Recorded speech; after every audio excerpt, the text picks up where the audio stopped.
Je mi cťou predstaviť časť portfólia spoločnosti MGP a aby som dlho nezdržiaval, tak sa rovno pozrieme na to, čo znamená precízna analýza vzoriek proteínov, DNA, prípadne iných látok v mikroobjemoch. Keď som sa zamýšľal vlastne nad nejakou prednáškou alebo koncepciou tejto prednášky, tak som si hovoril, že sa trošku vrátime do minulosti. A preto tu mám podtitul Kvantifikace vzorků aneb vzpomínka na těžké časti PND. To PND pre nás znamená niečo, myslím pre nás molekulárnych biológov, niečo ako před naším letopočtem, pretože v skutočnosti ide o dobu před prístrojom nanodrop, ktorý sa vám budem snažiť predstaviť. Ale aby som to uviedol trošku do kontextu. V podstate spektrofotometria je stará metóda, ktorá sa bežne v laborkách používa už x dekád a väčšinou sa pracuje v kyvetách. To znamená v takýchto meracích nádobách. Funguje perfektne, ale je pomerne pomalá, je pracná. Koncentrované vzorky je treba riediť a sú tam pomerne veľké požiadavky na odborné znalosti a čas. To znamená, keď máte pečlivú laborantku alebo pečlivý tím, tak sa samozrejme dajú touto metódou dosiahnuť perfektné výsledky, ale samozrejme, keď to pipetovanie, čistenie kyvety a podobné veci nefungujú úplne perfektne, tak samozrejme táto metóda je pomerne náchylná k chybám, myslím hlavne ľudského charakteru, a tým pádom narazíte na problém s reproducibilitou. No a teraz, čo bol vlastne ten čas po našem letopočtu, alebo kedy začal teda ten náš letopočet, ten sa začal písať vlastne až revolučným rokom 2001, kedy sa objavil prístroj Nanodrop 1000.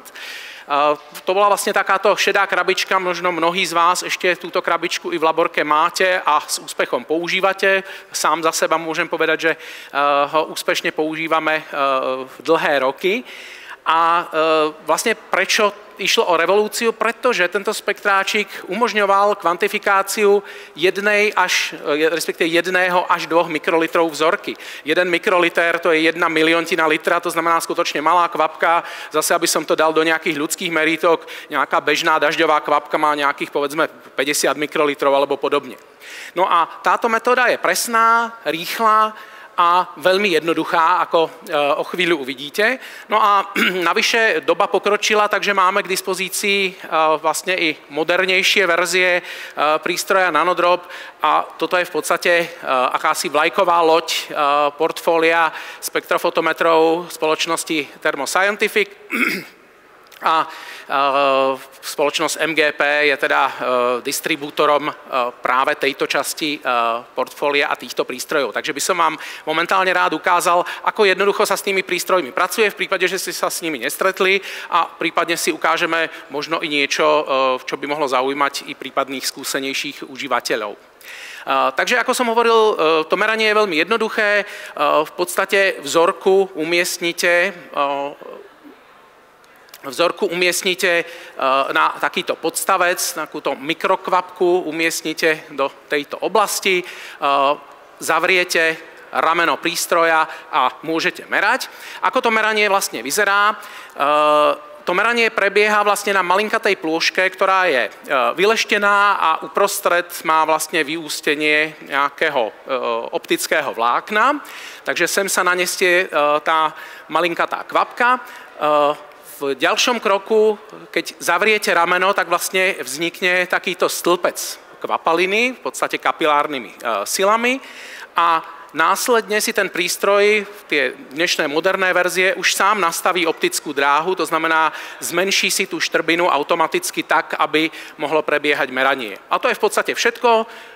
Behom pár sekúnd máte hotové výsledky analýzy nejakých biopolymerov, DNA, proteínov, RNA a podobne a následne musíte už len tú plôžku vyčistiť, to znamená odsať vzorku pomocou nejakej laboratórnej utierky a môžete merať ďalej. Takže takto skutočne jednoducho funguje a takto jednoducho a perfektne funguje meranie vzoriek. Tu máme momentálne portfólio našich prístrojov, to znamená vlajková loď Nanodrop One, respektíve jeho kyvetová verzia, o tých ešte bude na chvíľku reč. A samozrejme ešte i jednoduchšie varianty, jednak táto light verzia a jednak profesionálna verzia Nanodrop 8, ktorá je určená na paralelné meranie 8 vzoriek naraz, to znamená multikanálovou pipetou. Je to vlastne akási príprava na high throughput metódy. Takže poďme sa pozrieť, čo zvláda v úvodzovkách vlajková loď. Tu máme obidve varianty, to znamená Nanodrop One, respektíve Nanodrop 1C, to znamená kyvetová varianta a varianta, ktorá zvláda merať len v mikroobjemoch. Čo je úžasné, keď sa pozriete na rozsah merania absorbancie, na tom podstavci zvládnete vlastne až 550 hodnotu absorbancie. Kyvetová verzia zostáva pekne pri zemi, to znamená, je vidieť, že vlastne do kyvetovej varianty, do tej kyvetky musíte vzorky pomerne výrazne riediť, aby ste sa dostali do dynamického rozsahu, ktorý je pomerne úctyhodný, pričom na tom podstavci začíname na nejakých 2 nanogramoch DNA, prípadne 0,2 nanogramu DNA na mikroliter v prípade teda toho kyvetového merania. Navyše dnešné moderné generácie nanodropov už majú ďalšie vychytávky, napríklad identifikáciu kontaminantov a analýzu vzorkov pomocou technológie Aclaro Sample Intelligence. Tu si predvedieme v praxi a ukážem vám aspoň trošku, čo si pod tým predstaviť. No a samozrejme je možné ten prístroj prepojiť pomocou Wi-Fi, Ethernetu s počítačom, prípadne exportovať dáta i prostredníctvom USBčka, či využiť úložište termocloudu v prípade nejakých sieťových riešení. Teraz ešte ďalší člen rodiny je teda ten light prístroj. To je vlastne akási jednoúčelová mašinka, ktorá nemeria vlastne priebeh celého spektra, ale meria len pri vybraných vlnových dĺžkach, to znamená predovšetkým vlnové dĺžky, ktoré sa týkajú DNA a proteínov, to znamená 260 respektíve 280 nanometrov. Má samozrejme trošku menší rozsah merania, to znamená dostávame sa na maximálne hodnoty absorbancie 30 respektíve povedzme nejakých 1500 nanogramov na mikroliter v reálnych koncentráciách double-strandovej alebo dvojvláknovej DNA. Každopádne máte k dispozícii všetky parametre, ktoré molekulárny biológ potrebuje, to znamená napríklad pomery absorbancie DNA versus proteíny, prípadne DNA versus nejaké ďalšie nečistoty pri 230 nanometroch. Tomu rodinu doplňuje prístroj Nanodrop 8. Toto teda nie je standalone prístroj, je ovládaný z počítača pomocou softvéru, ale vlastne spája výhody Nanodropu One, to znamená tej vlajkovej lode, má k dispozícii Aclaro technológiu a zároveň vlastne je to akýsi nástup prístroja typu high throughput, kde môžete paralelne pipetovať 8 vzoriek a paralelne analyzovať 8 vzoriek. Navyše, aby som ešte vyzdvihol, je už vlastne pripravený pre farmaceutický priemysel vďaka súladu s potrebnými predpismi, to znamená 21 CFR Part 11. Takže to bolo predstavenie prístrojov a poďme sa trošku pozrieť na to vlastne, akým spôsobom to funguje, respektíve ako vyzerajú povedzme ovládače a ako ten prístroj funguje v praxi. Tu vidíte, teraz sa budeme baviť teda o variante Nanodrop One, to znamená tej vlajkovej lodi. Toto je teda podstavec, na ktorý sa umiestňuje kvapka a vidíte vlastne rameno, ktorým sa tá vzorka priklopí. Prístroj má dotykovú obrazovku, kde si môžete vybrať príslušnú esej. Tu mám vlastne vybraných pár možností merania DNA, RNA, ale prípadne oligonukleotidov, u ktorých dokonca môžete zadať i sekvenciu, aby si prístroj, vlastne on ho nastaví za vás, správne nastavil presné extinkčné koeficienty, čo výrazne zvyšuje presnosť merania.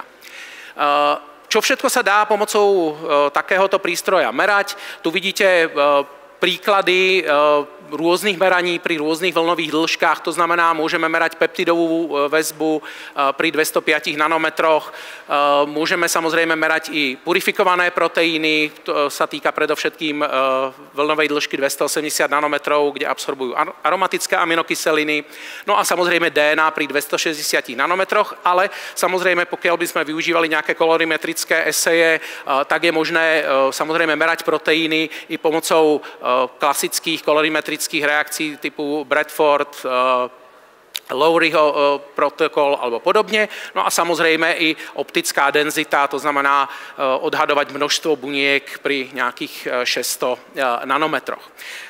To, čo ste videli ešte na tej predošlej obrazovke, bol vlastne displej toho prístroja, takto v podstate vyzerá výsledok merania, ešte ho o chvíľu uvidíme.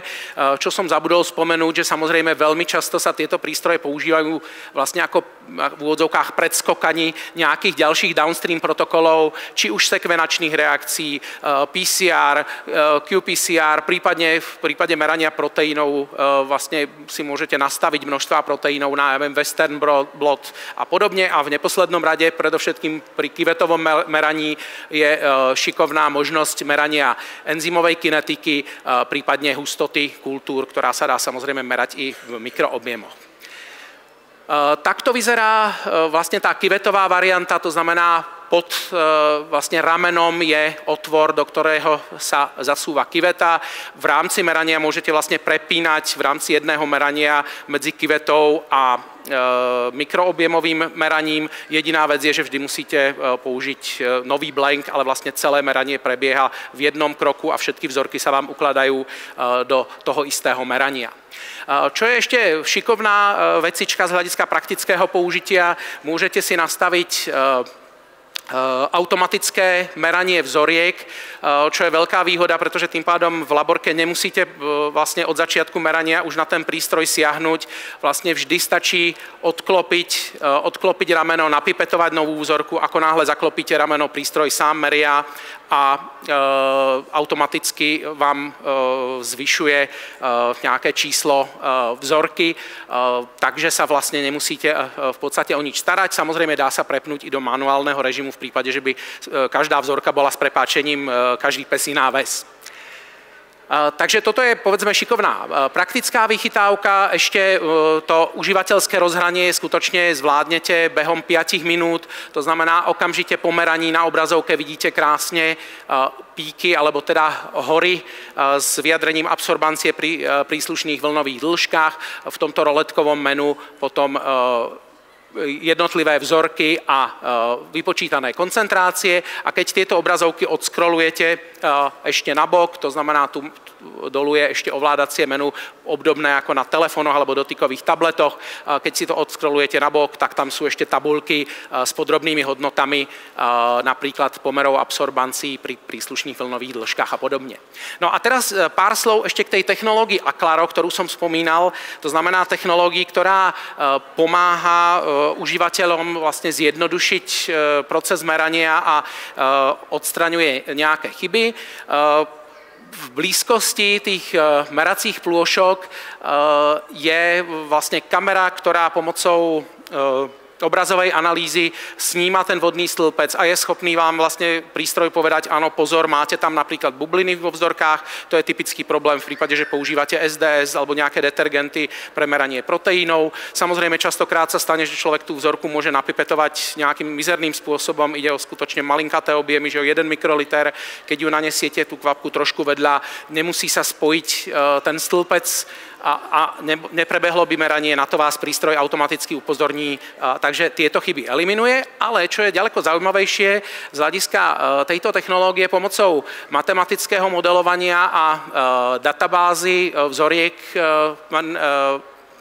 prístroj dokáže odhadnúť i prípadné kontaminácie vo vzorkách. Ukážem vám za chvíľku na reálnych vzorkách, to znamená, ako náhle sa vám tam objaví pri meraní takýto výstražný trojuholník, tak viete, že tam je nejaká kontaminácia a prístroj sa vám snaží vlastne pomocou matematických metód odhadnúť reálnu koncentráciu. Ukážeme si na vzorke z minulého týždňa. Tak, poďme sa pozrieť ďalej na identifikáciu kontaminantov, takže tu už máme vzorky z veletrhu Viedy z minulého týždňa, kde sme s deťmi izolovali kuchyňskou metódou DNA z jahôd, to znamená, používali sme nejaký jar, roztok soli a etanol. A ako vidíte, tak tu je v celku pekná vzorka DNA, ktorá vykazuje pomerne slušne veľkú koncentráciu DNA, ale samozrejme máme tu nejaký výstražný trojuholník, pretože išlo o domácu izoláciu. Tým pádom tá DNA nie je prostá proteínou. Takže keď sa pozrieme, čo nám ukázal Aclaro Sample Intelligence, tu vidíte príklad teda tej modrej krivky, to znamená, to je to, čo prístroj nameral, a zelená krivka vlastne je korigovaná krivka na množstvo DNA vo vzorke a zároveň je tu odhad množstva proteínov, ktoré sa v tej vzorke vyskytovali. Takže podotýkam, že toto bola skutočne špinavá vzorka, hrubý extrakt DNA, ktorý sme izolovali priamo tu na veľtrhu bez nejakého čistenia a má takéto krásne výsledky. Tu vidíte obdobné výsledky v ovládacom programe, ktorý sa dá nainštalovať na PC a pomocou ktorého je možné ten prístroj tiež ovládať.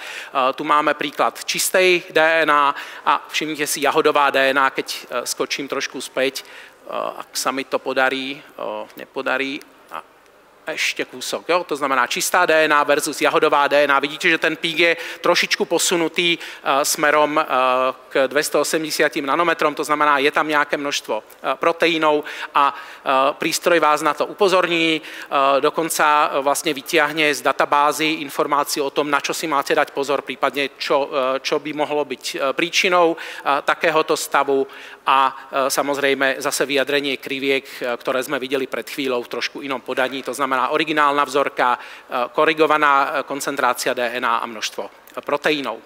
No a na záver ešte by som rád ukázal vlastne, kde všade sa ten prístroj používa, pretože výrobca uvádza, že existuje dnes už viac než 50 000 prác, ktoré je možné nájsť jak na PubMedu, ale jednoduchšie pomocou niektorých ďalších databáz, takže aniž by som išiel do detailov, tak tu mám príklad množstva prác, ktoré sú publikované v súvislosti s RNA meraním, DNA meraním na nanodrope. To nie je až tak prekvapivé, ale keď sa pozriete na množstvo prác, ktoré merali proteíny, je tiež pomerne úctyhodné, pretože na DNA, RNA sa ten prístroj používa už roky z hľadiska proteínov. Boli užívateľia trošku skeptickí a zdá sa, že je to už bežne používané, rovnako ako použitie pri kolorimetrických meraniach, prípadne v niektorých špeciálnych priemyslových aplikáciách. No a na záver vás ešte trošku namlsám na pár odborných článkov, ktoré som v podstate si namátkovo prešiel a ktoré si budem čítať, pretože ma zaujali, ale mám tu vybrané niektoré články, ktoré využívajú meranie proteínov pomocou nanodropu a týkajú sa jak v úvodzovkách chytrých textilov, tak napríklad prionových ochorení a prionovej problematiky, mitochondrií a nanopartikulí, celulózových nanofibríl a produkčných organizmov, i nejaké ekologické štúdie, to znamená žížaly a ťažké kovy a meranie proteínov. No a v neposlednom rade perfektná aplikácia tohto prístroje je použitie pri meraní nejakých proteínových alebo peptidických jedov typu hadí jed alebo podobne. Typicky perfektne ten prístroj meria protilátky, pretože máte veľmi často drahú skúmavku, v ktorej máte pár desiatok mikrolitrov za strašne ťažké peniaze a preto merať 1 mikroliter je úplne to úžasné. Takže to je z mojej strany všetko.